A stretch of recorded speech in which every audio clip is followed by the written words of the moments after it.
I remember the morning before it all fell apart, like it was framed in slow motion.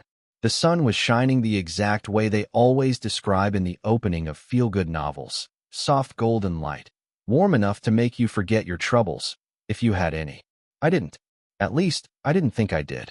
Coffee was brewing in the kitchen. My dog, Baxter, was snoring under the table like he'd personally resolved world peace and could finally rest.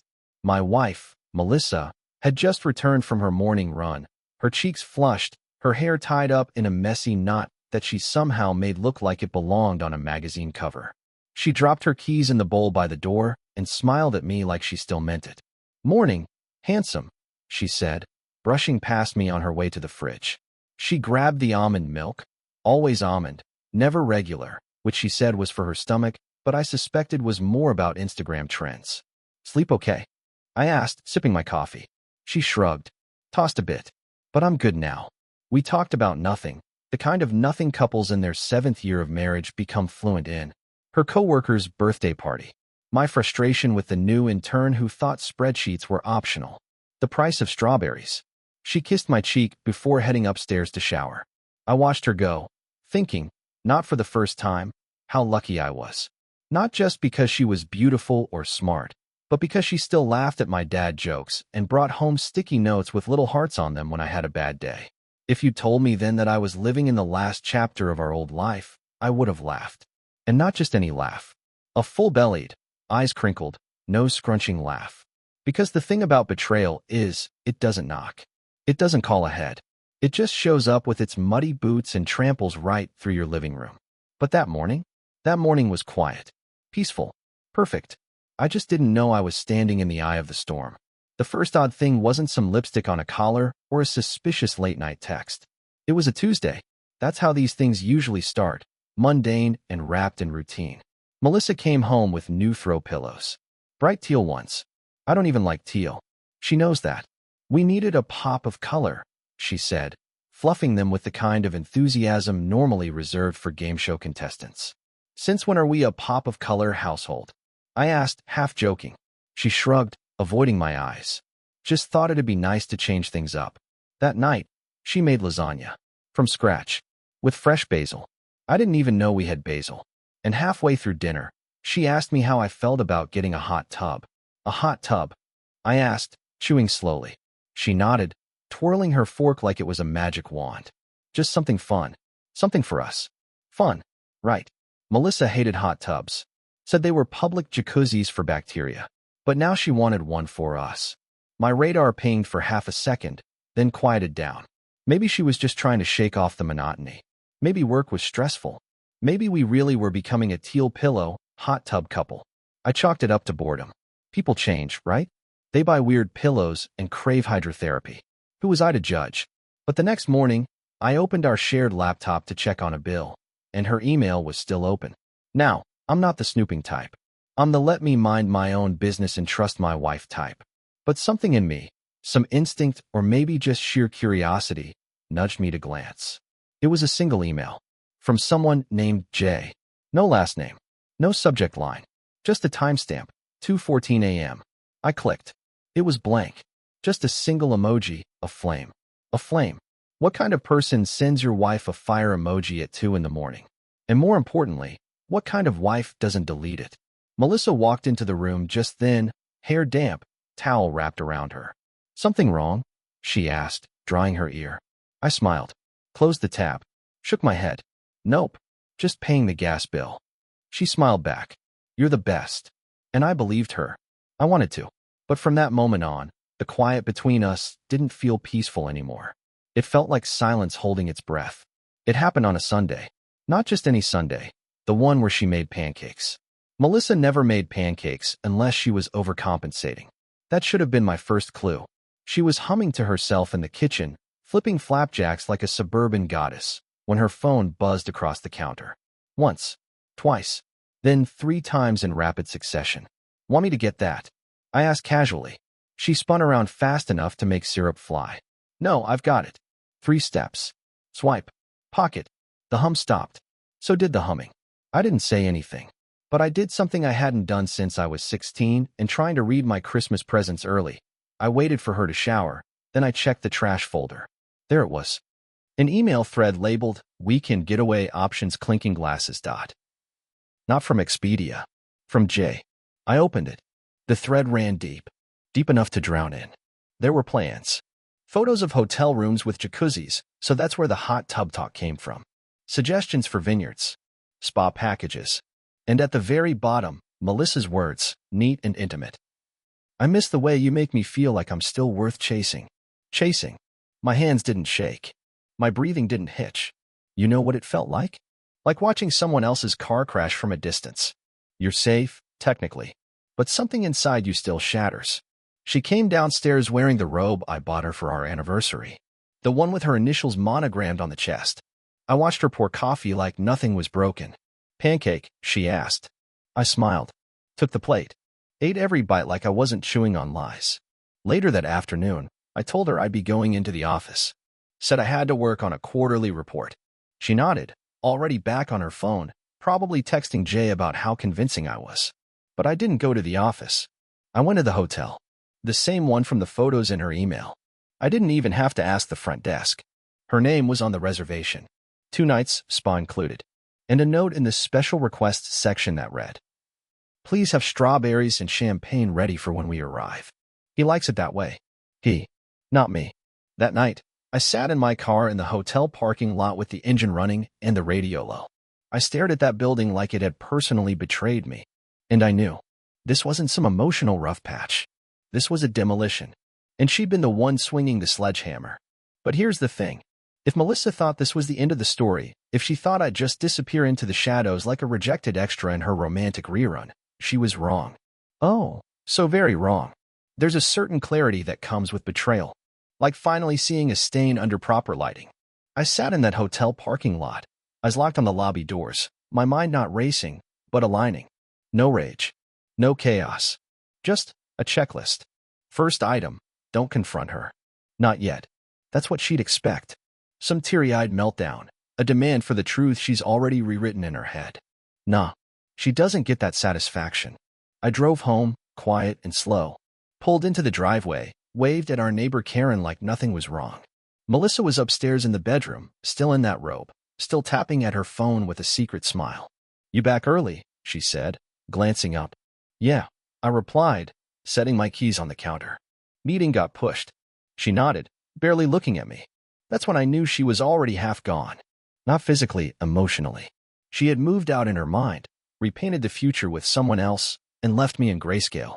That was fine, because I was about to paint in sharper contrast than she ever expected. The next morning, I started phase 1, the data sweep. She'd always been careless with her digital life, assuming my trust was enough to keep the doors unlocked. And for years, it had been. But trust is like a debit card. It works until you hit 0. I pulled up our shared cloud storage and synced her phone's contents. She'd never changed the backup settings.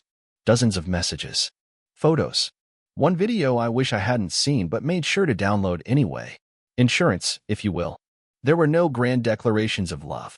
No poetic promises.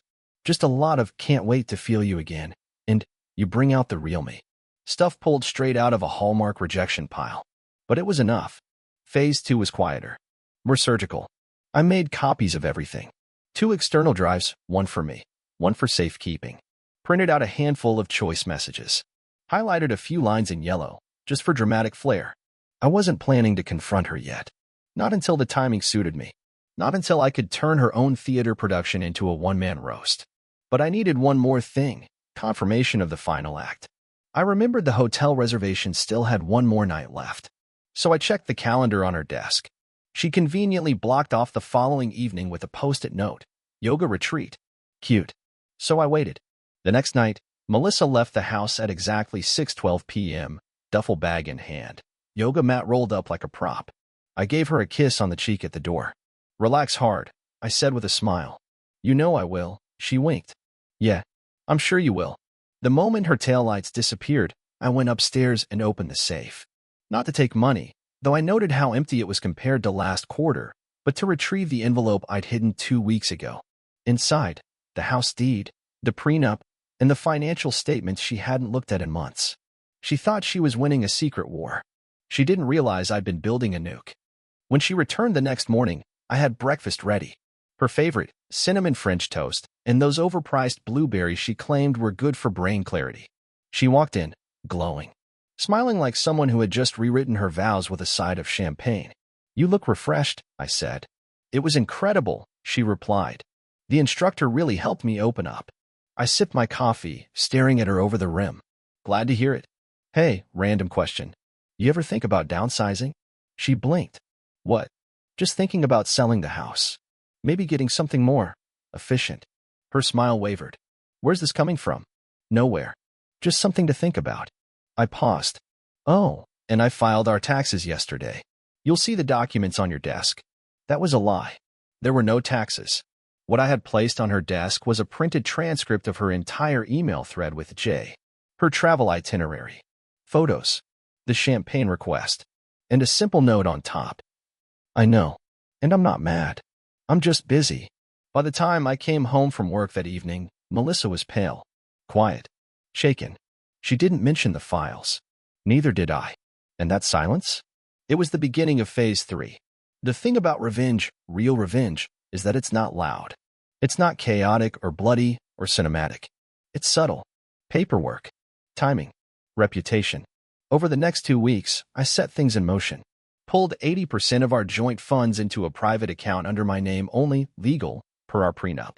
Canceled the auto renewal on her car lease, which I'd co-signed. Called her boss, an old client of mine from my consulting days, and politely informed him that Melissa might be unavailable for travel soon due to personal complications. And best of all, I started therapy. Not because I needed healing, but because I needed recorded evidence of emotional distress caused by infidelity, just in case the divorce got messy. When Melissa finally confronted me, it wasn't over a yelling match. It was at the dinner table, over soup. "Are you trying to ruin me?" she whispered. "No," I said calmly. "I'm trying to honor you." She stared. "Honor me?" "Yeah. You wanted excitement. Newness. I'm just making sure you don't have any old baggage dragging you down." "You're the baggage," she hissed. I smiled, leaned back in my chair. "That's fair. But you'll be carrying it for a while. There's an art to unmaking a person without ever raising your voice." Melissa always saw herself as the main character in a romantic drama. The kind where passion justified betrayal and consequences were just commercial breaks. She imagined her new chapter would come with wine-soaked sunsets and sexy hotel check-ins. What she didn't expect was the long, slow burn of reality catching up to her, with receipts. It started on a Monday. The kind of Monday that didn't ask for fireworks. It just whispered doubt. She came home, grocery bags in hand, and found the internet disconnected. Simple, annoying. She groaned. "Wi-Fi down," she called out. I didn't look up from my book. "Switch providers. You'll need to log in again." "Why didn't you tell me?" Her voice cracked slightly. I shrugged. "Didn't think you'd be home much." She stared at me like she was trying to find a knife in a room made of pillows. She didn't say anything. Just walked away, mumbling something about calling customer service. But there was no number to call. The account was in my name now. So was the electric, the water, the streaming services. And the next morning, her key card for the gym? Deactivated. Turns out, the family plan was only good for one person if you called and changed the settings. Every little thing she used to take for granted, it began to flicker. 3 days later, she tried using her work laptop to access the shared drive. Blocked. Then her corporate credit card declined at a client dinner. Turns out, HR had flagged her for inappropriate use of company time after a whistleblower submitted her travel records from that yoga retreat weekend. I didn't take company hours. She told me that night, panicked. "Didn't you?" I said, sipping wine. "Email says otherwise." She narrowed her eyes. "You submitted those emails." "I didn't submit anything," I said, gently setting down my glass. "But someone did. Maybe it was Jay. Maybe he likes you enough to risk your career, but not enough to protect it." The color drained from her face. She started to say something, then stopped. And that's when I knew the cracks weren't just forming. They were spidering across the glass. But here's the kicker. I wasn't trying to destroy her. Not yet. I was just rearranging the pieces, letting her know that the control she once had, it was leased, and the contract just expired. A few nights later, she tried to pivot back. Soft voice. Nostalgic eyes. "Remember our trip to Charleston?" she asked out of nowhere. I nodded slowly. "Yeah, you got sunburned. I bought you aloe every 2 hours." She smiled faintly. We were good then. We were, I said. Then I stood up and walked out of the room. Because here's the thing, nostalgia's a hell of a drug, but I'd already detoxed. It wasn't all passive-aggressive chess moves. Some days, it was just silence. Me, whistling while I packed boxes in the garage. Her, hovering near the door like she couldn't decide whether to watch or ask questions. One evening, she finally cracked. Are you leaving? I didn't look up from the wrench I was using to disassemble the shelves. No. Her brow furrowed. Then why are you packing? I straightened. Wiped my hands on a rag. I'm making space. Thought you'd need it. For what? For the next chapter. You know, the one you've been writing behind my back. She stood there, stunned. You think I'm just going to disappear? She asked. I chuckled. No, Melissa. I think you're going to watch. The following week, I invited her parents over for dinner. That's right, her parents. Jack and Linda. Two people who had always seen me as the responsible one. The Rock. The man who kept their impulsive daughter from floating off the planet. Melissa nearly dropped the wine bottle when I told her. You invited them? Why? Why not? I smiled. We're family, right? That night, I grilled steaks. Played the host. Toasted to Jack's retirement. Linda even complimented the table setting. Said it reminded her of the anniversary trip she and Jack took to Banff. Melissa sat stiffly, barely eating. Halfway through dessert, Jack leaned forward. So, you kids thinking of moving? Melissa mentioned something about new beginnings. I wiped my mouth slowly. Actually, we're separating. Linda dropped her fork. Melissa's wine glass clinked against the table. I filed last week, I added calmly. Just didn't want to ruin dinner. Jack stared at his daughter. What is he talking about? Melissa's lips parted, but no sound came out. I turned to Linda. I'll make sure she keeps the car, and she can stay in the house until she figures things out. Jack looked between us, stunned. Wait, Melissa, what's happening? Melissa finally found her voice. It's complicated. Not really, I said, folding my napkin. Turns out, a man can only be cheated on so many times before he decides he's not the punchline. That night, Melissa didn't speak. Not when her parents left in a stunned haze. Not when I washed the dishes. Not even when I walked past her in the hallway. She just sat on the bottom stair, head in her hands. And for a moment, just a flicker, I almost felt sorry for her. But then I remembered the email. You make me feel like I'm worth chasing. No, Melissa. You made yourself worth forgetting. The morning after I told her parents about the separation, Melissa slept in. Or at least, she stayed upstairs long enough to pretend she did. I made my usual breakfast, black coffee, 2 eggs, half a grapefruit, and sat by the window where the light always hits just right. I used to love that window. Still do. But now, it felt like mine again. Not ours. Not shared. Just mine. And that was a start. You know the first thing I did after the paperwork was filed? I called an architect. Not a lawyer. Not a therapist. Not even a buddy to grab drinks with and rehash the drama. An architect. I had plans, literal ones. There was a patch of land I'd been looking at for years. Just outside town, with a slight hill, great drainage, and sunrise views that make you feel like the earth's trying to impress you. Melissa always said it was too isolated.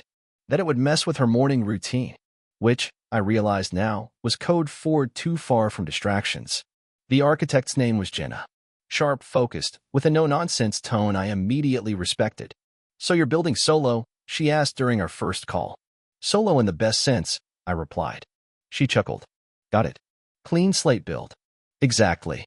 Back at home, Melissa was beginning to crack, not outwardly, not enough for dramatics. But subtly, quiet things. She started cooking again. I'd come home to the smell of garlic and rosemary or fresh pasta. The table would be set. Music playing.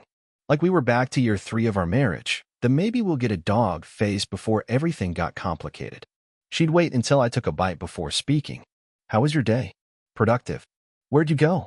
Out. Short answers. Not cruel. Not cold. Just complete. She hated that. A week later, I took a different step. I opened a new bank account and restructured the automatic deposits from my consulting clients. My name. My control. No cosigners. Melissa noticed the missing funds 2 days later. She brought it up like she was reading off a shopping list. I saw the new withdrawals. What's going on?